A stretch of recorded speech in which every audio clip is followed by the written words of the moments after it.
everyone. I'm Dick Wolff with a special edition of the County Buzz. With me today is Pete Cossaboon. I'm going to make sure I say that right, and welcome, Pete. Thank you. Thank you very much. Franklin County has caused quite a stir here lately with the advent of the Gay Straight Alliance Club at Franklin County High School. And many people have lined up on both sides of this. It seems that there's going to be quite a bit of opposition as well as support in a rally at the next Board of Education meeting. So tell us what you're doing here and what part of this issue do you play in? Well, I'm the station manager for LGBTQtalk Radio, right. And there's been an awful lot of things that have really been happening, it seems like lately in Tennessee, both with marriage equality questions and with this GSA program. So our whole emphasis is really to get across any type of news stories or anything that really affects the LGBTQ community. I can't even say it myself when I'm even in it. I know there's too many so many letters. So sorry about the Q. That's why I like the Gay Straight Alliance, is sort of a more simple. It's easier to say it, right? Easier to say. Right.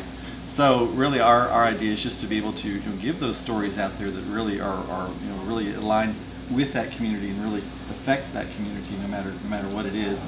Now we're an internet radio station, so we're worldwide. However, I'm the station manager, and I live in North Alabama, so we're really starting it really mainly focused on this area. It seems to be, like you say, there's a lot of buzz happening up here in Tennessee, so we're very interested to see what's happening. And I would just like to say that I am very enlivened when I see people that are able to stand up for whatever it is that they believe, whichever side, as long as they come from a sense of their own true statement, who they truly are, their own truth.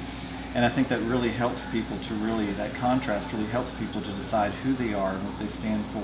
As long as we're able to realize that everybody's human beings, that we're all, of love and light when it comes down to it, and we're able to, be able to discuss in an adult fashion where we stand and why we stand. The one issue I always have is when I hear people speak and I seem to hear somebody else's voice coming out of their mouth. I want to make sure I'm hearing their truth and not the truth of somebody else or the truth that they've accepted as true. I want to make sure that it comes from themselves. Does that make sense to you? Well, it makes sense to me, and I think that many people should be listening for that, whether it's about gay issues or any issue, or what kind of bread do you prefer. Right. It should be the opinion of the person. Before we get into some more nuts and bolts, let's start with these LGBTQ users.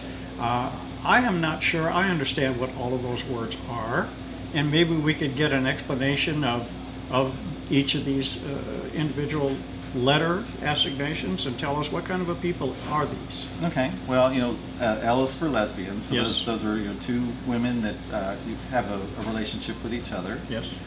So LG, I have to think about what it is myself. Then there's gay, which would be two men that would have a relationship with each other. And then there's B for bisexual. That would be somebody that's attracted to both sexes at the same time.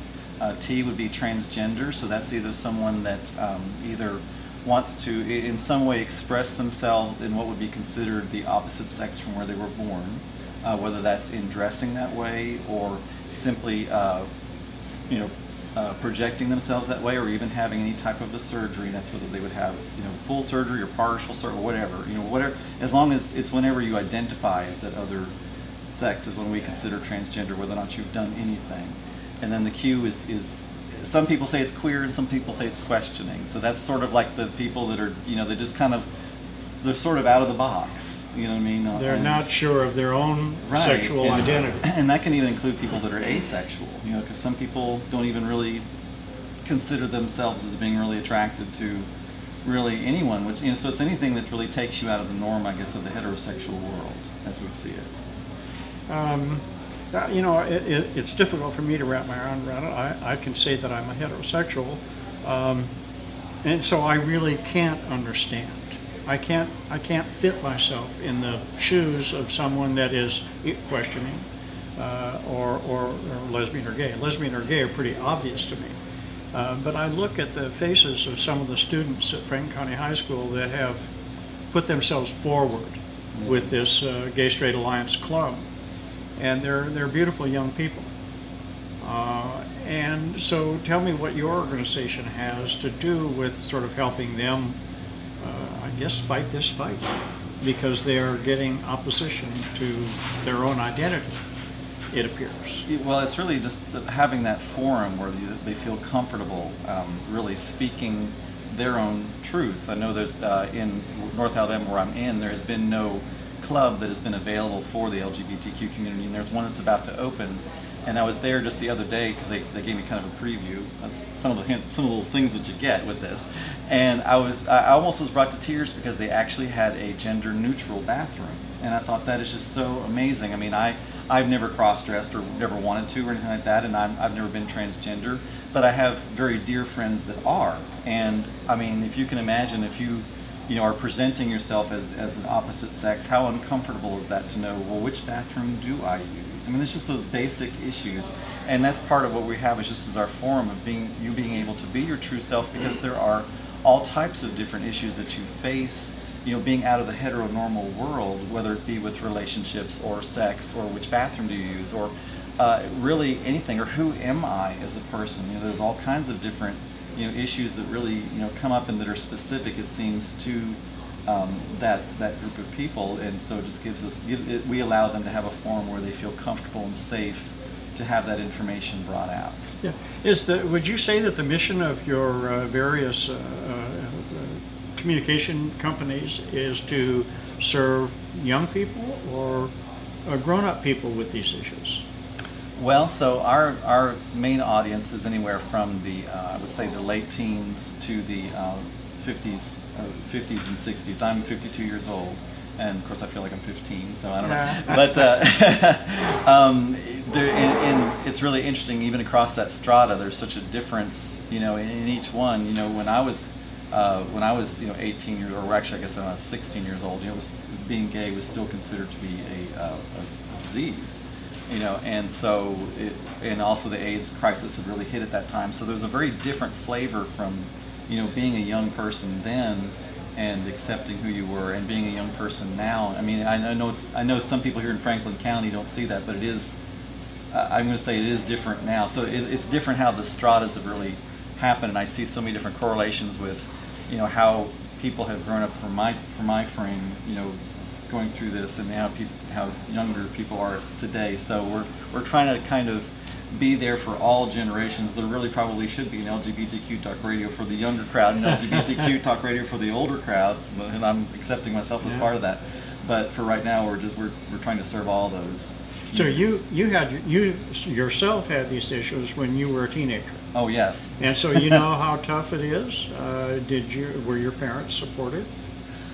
Well, so or is that a wrong question? Oh no. So I had I guess I would say somewhat of a very abusive childhood. That's the way I would forecast it. Although it wasn't necessarily physically abusive. I don't think that physical abuse can be the most abusive that can be, if that's the right way to put totally it. Understand. And there was a person in the family that was had what at the time was considered aberrant sexual behaviors, and that was very shamed. So I knew that I was attracted to the same sex, but at the same time I also kept hearing, living in the South, I kept hearing it was this terrible sin, and I kept hearing that it was a psychological disease, and then the AIDS crisis came out. So and you kept hearing about the pray away the gay, and I'm not trying to stand on any platform. I'm talking about my truth where I was. Right. So I stepped into the heterosexual world. Because I had some attraction towards women, and so I actually got married and did the whole thing, and then we can get into my whole story if you want to, but it's a very big story. So for me, and I see a lot of men of my generation that did the same thing. They didn't accept it as they were young, and they had the type of sex that was like at the state parks and that kind of thing, because it's a very shameful type of hidden, anonymous type of thing. Because it was like you still had those appetites, but you didn't feel like you could really express them fully in society, and it brought people to a lot of very risky behaviors. And you see a lot of people, and you see somewhat today, but you saw a lot of it back then, where people would do either like the risky sexual behaviors, or they would do the alcohol or the drugs or things like that. That's always been something that's been kind of present in the LGBTQ community, because it's just a way to almost kind of deal with, having almost that split brain between who you know yourself to be and who you're presenting yourself to the world. is very much this whole, and I remember so much of that as a young man, about, you know, having these thoughts come up and being like, okay, but this is how I have to present myself. Like, this is the thought that comes to the front of my brain, but this is the word that needs to come out of my mouth. And there's always this duality between the two of what I would be able to speak and what I actually thought. So, when do your organizations have places where families that suddenly see their child exhibiting odd behavior? Do you have resources for straight families that are dealing with a child that might be borderline or is just starting to get an identity that's different from, quote, normal? we would be more what I would say would probably be like a clearinghouse, and I'm going to say I'm extremely blessed because one of my dearest friends, about 2 months ago, I was talking to him about another issue, and he said, "Peter, are you still looking for an office space?" And at the time I wasn't, and all of a sudden I realized I needed one. And he just happens to be running this organization called Free to Be, which is it's a nonprofit organization in Huntsville, Alabama. They now have a chapter in Birmingham. I think they're opening a new one in Montgomery.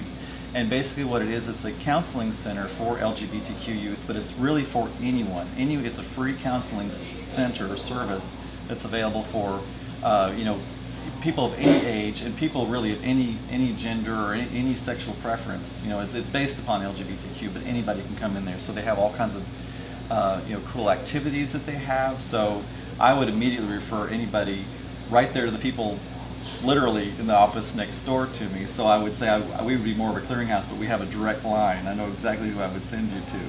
Right. We're talking with Pete Cossaboon, and we're going to be back in just a minute or two and continue this conversation. When it comes to furniture, appliances, electronics, and yard equipment, start with a company you can trust. Badcock Home Furniture and More in Winchester has spent years faithfully serving their community and their customers. Badcock Furniture has always been ahead of the rest when it comes to brand name furniture, appliances, and electronics. That's why Badcock is the best. Badcock continues to renovate their store plan with new top-of-the-line quality products that fit your taste and budget and make your life at home easier than ever. Upgrade your appliances today. Ranges, freezers, refrigerators, microwaves, vacuums, and stay comfortable through the years with air conditioners and infrared quartz fireplace heaters in several sizes and designs. Live healthy and sleep better with iComfort Sleep Systems by Serta, plus sleep accessories, support systems, and foundations from other major brands. Badcock carries state-of-the-art entertainment equipment, TVs, DVD players, home theaters, computers, tablets, printers, and more, and financing is available. Visit Gregor K. Gillum and the staff at Badcock Home Furniture and More today. 405 Bypass Road in Winchester. Call 931-962-4991. We make it easy. We deliver. Badcock Home Furniture and More in Winchester. Whatever your shipping needs, Mr. Postman is where you want to go. Convenient across from the post office in Winchester. Take your packages or bring the item unpacked and they'll carefully box it and send it off for safe delivery. Anywhere. Yes, in or out of the USA, Mr. Postman can get it there quickly. There's more. Get a box number with a street address. Start a background check with safe and secure fingerprinting. Oh, wait, forgot that card to go with that present? Not a problem. A good selection of cards, funny, faithful, and family. Mr. Postman, across from the post office, Winchester. Welcome back, everyone. I'm with Pete Cossaboon. Pete Cossaboon. I like that name. Maybe I'll take that up. We were talking about resources and the fact that you're a clearinghouse for families that have a child that might be beginning to come out or even beginning to be bewildered about the feelings that they have because they're not what they were taught. So do you have resources or access for the kids that are coming out and they reach out and find something through you? I would say through us, yes. We definitely have associations with the different organizations that can definitely help. Like I was speaking before about Free to Be, they're an amazing place. It's a counseling center for LGBTQ youth, but it's really open for anyone of any sexual preference or gender specific or gender identity. There we go. I was trying to think of the right word. And for both friends, families, anybody that's really involved. It's a free counseling center, and they also have a lot of different social activities that they have open to these people, so these anybody so they can come in. They have a place where they can express themselves however they are, and really kind of just be open to that. So we definitely have places, and we've also done some live radio type formats here. We've had like call-in shows where people, without really being able to, without having to like give their name or who they are, where they live, have a place where they can ask right there online to a real live person, what does this mean, or what does this make me, or whatever. And it's really interesting because of the social media and because of all the information that's out there at this hand. What I'm seeing for a lot of youth is I'm seeing a lot of youth are really questioning, and a lot of it's really interesting because a lot of young people today aren't really putting an emphasis so much on, am I this or am I that? They're almost more exploring, which I find it very fascinating that they feel comfortable enough to do that. I don't know if they're really doing that in this region, but I'm seeing that a lot across, a lot of the young people that I'm really talking about, talking to, and just in the language that they're saying to me, they're saying, well, I'm just trying this out, seeing how this works. And so you see that a lot where they'll have a boyfriend, and then they'll have a girlfriend, and then maybe they don't have anybody for a long time, and then all of a sudden they go get married, to one gender. And it's like, oh, okay. It's almost kind of like, because we're still in this brain of it's one thing, what I mean? So. Do you see that the country as a whole is transitioning to a more openness toward the LGBT community? I think as a nation, definitely we are, going towards that way. And I know for me personally, whenever I have been to a city that's really thriving, I mean, two of the main things that you really see are more of an open-mindedness about spirituality and more of an open-mindedness about LGBTQ community. When I say spirituality, I'm not talking about religion. I'm talking about just, open to, the different types of ideas that can really have. And you usually find those two things really close together because the LGBTQ community, we've always had to think outside the box. We've never had that social norm of, you have your high school sweetheart, and then you go to college, and then you get married, and you have the 2.4 children, the colonial house, and the station wagon with the Great Dane. Then you work 40 years, and then you retire, and then you die 5 years later. We've never had that framework, and we never had the framework of really even a church that's fully accepting to, well, I mean, a lot of people haven't. There are certainly a lot of accepting churches. Let me refrain from that. But so what I'm saying is that the LGBTQ community has always had to sort of like I was talking about before, thinking with those two different brains. So we've often been able to accept new ideas more quickly, been more open to new ways of thinking and that kind of thing. So that's why I'm saying I really find that. Spirituality and LGBTQ really seem to go together, and it just every time I've checked out a really thriving community or thriving city, you always see those two components there as well. So now you live close to Huntsville. Mm-hmm. Huntsville is a modern Alabama city. Is it a more tolerant city than It's a very Colorado? conservative, traditional, very high tech space. So it's very interesting and it really everything is geared towards the family, and then you talk to people with young children, even they'll tell you it can be a little boring. Sorry, I live there, and but I have started to. It's really been heartening to me because I've started to see signs downtown that are starting to say a diverse community. So it's just using those languages that's starting to change it around. And we've had a bashing here pretty recently downtown with a young person, and so there's still kind of that thing happening, and there's lots of clubs that even people of different races don't feel comfortable going to, which you think, wow, this is 2016. You can't even, my gosh. But it is getting better. But there still is a lot of that, sort of that older world thinking that's going on at the same time as while we're the high tech space in Alabama. There's a lot of institutional opposition to LGBTQ issues. And how do you, I should say, or how do we as a society combat these institutional biases? For example, here in Coffee County, they had a pull-off off of I-24. They were going to put a way station there, but they changed their mind and moved the way station. But in the meantime, they left the pull-out there. Well, it became what was commonly referred to as a pickle park. And truckers would meet there. And when the state found out about it, of course, they threw up their arms and blocked the place off. That's an institutional reaction to a gay issue. Right. So what, in your work, how do you deal with these institutions that want to say, well, that's just not right? Well, I would say that those types of things, and there's a famous park in Huntsville that has the same issue, and what you find is that if there's not a space for people to go, they're going to create a space to go. And if you have a defined space to go that's, you know, socially acceptable and really safe and that type of thing, then you're not going to see, you know, these behaviors that really can be very risky. But if you don't, people are going to find a place to go, and there's going to be less organization. It's going to be whatever happens. And you increase the opportunity for risk. Right, absolutely. You know, and because a lot of times the whole flavor of it is, if you know that you don't have a defined space that's comfortable for you to go, you're already not going to be in that mind space of taking care of yourself. So you're already going to walk in there in a mind frame of, I am less. You know, I am not worth taking care of. I'm not worth even taking these small measures that it takes to keep myself safe. So does that make sense? It makes sense to me. It makes sense. You've been doing this how many years? Oh, with the LGBT Cup? Well, your radio. About a year and a half. A year and a half. Are you making inroads?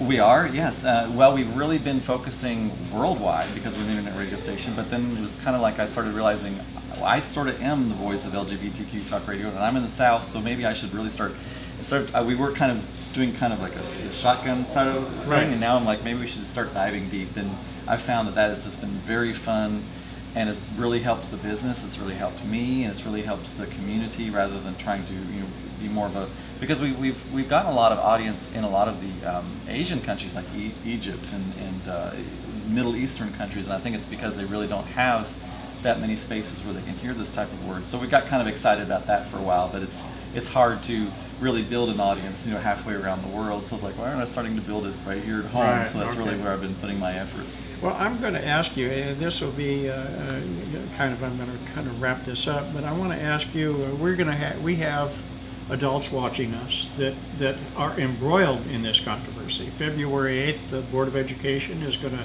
have a meeting. The GSA kids and families are putting together a rally. Mr. Wimley and some other associates and friends of his, they too, they're fighting for their rights as they see them. So if you're talk to a family member out there that has a child or is opposed to this issue, and tell them how they could deal with this to help their child. I would number one say that really it's about fear. You know, we can so let fear really rule our lives. And I can speak to this because for the first 44 years of my life, I was completely ruled by fear.